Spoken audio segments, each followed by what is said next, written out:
use that.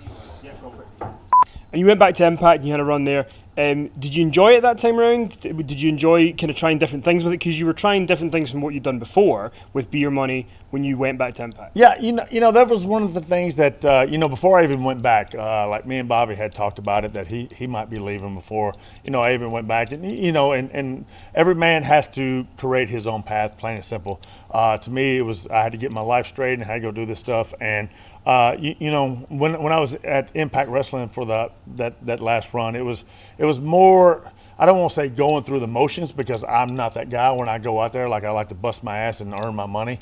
But it just seemed that creative didn't really know what to do with me, which is, to me, stupid, because I was, the biggest baby face they had. All you got to do is give me a microphone, show me the ring, hit my music, and I'll go out and I'll entertain the people. It's not that hard. It's not rocket science. So, I don't want to say I was going through the motions, but to me, I kind of felt like I was, And we've got to ask, we're now about 2 years down the line. You certainly look we are actually just a little over 2 years over the line. And you certainly look like you have your shit together. Yep. So the question is, are you, going to give him a call? Yeah, it's one of those things that, I kind of threw it out there, and, only time will tell, and we'll see what happens. I was, right now I'm getting in the best shape that I can get in. Like you said, I've gotten my together. It was more of my personal and my family life that I really had to get together, and all that's taken care of. And, and I'm one of those guys that I like to be considered a road warrior. Like, I don't care about how many days I'm on the road. To me, my wife loves for me to be on the road. She's like, get out of the house.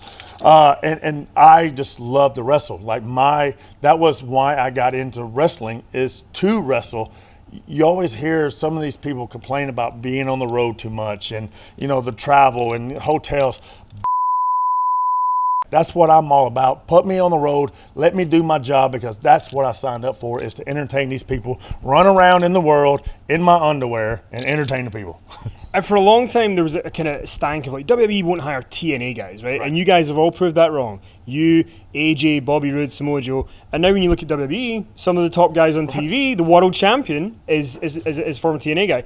Does that kind of make you happy that you guys were able to all get there and are able to prove what, that theory was wrong, that anybody can make it? It's funny, because I don't really see it as a theory. Terry Taylor, tells everybody all the time, cream always rises to the top. Like, you can't hold talent down no matter what. And I think Triple H saw that. He saw the guys in TNA that had talent. And he's like, look, if they can make this much money for TNA, imagine how much money they can make if I can bring them over to WWE. Plain and simple. At the end of the day, it's all about making money. And Bobby Roode's in WWE. Yep. I want to ask you about that. If you went to WWE, would you like to kind of, because Beer Money, on the TNA stage was great, but in WWE, that could be great, right? I always said in a tweet not too long ago that Beer Money in WWE could actually make WWE a lot of merch money.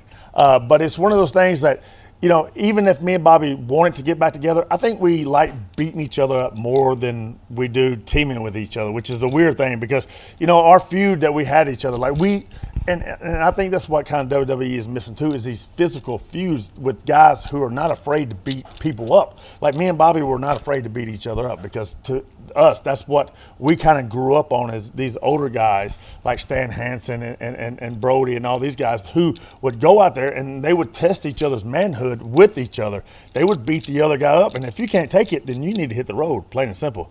And me and Bobby, like, you go back and you watch some of our matches, like, the time we leave with black eyes and our lips be busted, but it's one of those things at the end of the day, we're like, hey, thanks, but see you tomorrow, let's beat the crap out of each other again.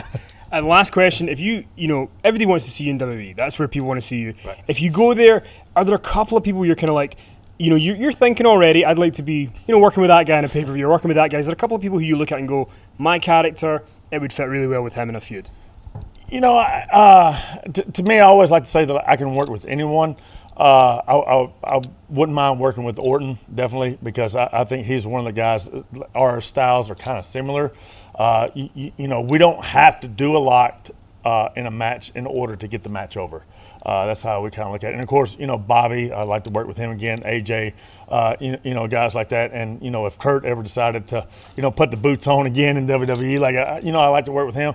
And of course, I would like to you got Bray Wyatt and Matt Hardy who's doing their thing now. So you never know. There's always guys up there that I would like to. I never got to work with Kevin Owens. Just seeing his style, and he kind of grew up that same way, but he was in ROH instead of TNA, and is this. I think there's still a lot of guys there that I can mesh with, and we can really have good matches with. Well, I'm sure the next time we speak, it'll be like a WWE press thing at 6 in the morning, WrestleMania weekend. So I look forward to us being hungover together. No. See, I think we were talking about, JR was talking about there's not many heels left in this world anymore, like people. So I think right now that for me to turn heel, I just need to stop drinking. See, look, even he's like, oh man, no, man. See, I think people start hating me then. That's what I need to start doing. Like, I need to start just going to sobriety. Like, no. Look, exactly. You be like, that guy sucks. It's like Austin turned cool. Yeah, I'll be like, beer sucks. Water rules. No? That's definitely not glorious. I'm just saying. So here's a sober James Storm and a frustrated Kenny McIntosh.